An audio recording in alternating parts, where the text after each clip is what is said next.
10 másodperc alatt ki fog szabadulni ebből az elszakíthatatlan nitroglutenin kötélből. Elhiszitek? Nagyon jó. Péter, akkor most mindenkinek a segítségét kérném, hogy visszaszámolunk 10-től, és Amanda ez a 10 másodperc alatt fog kiszabadulni a kötélből. Mindenki felkészült?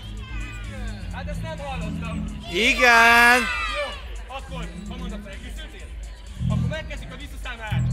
10, 9, 8, 7, lökd le magadról! Így, 3, és pont kiszabadul! Gyerek 10 másodperc alatt! Amanda, rögtön vissza. Hát olyan hosszan lállok, kezdődünk. De készült tudok vele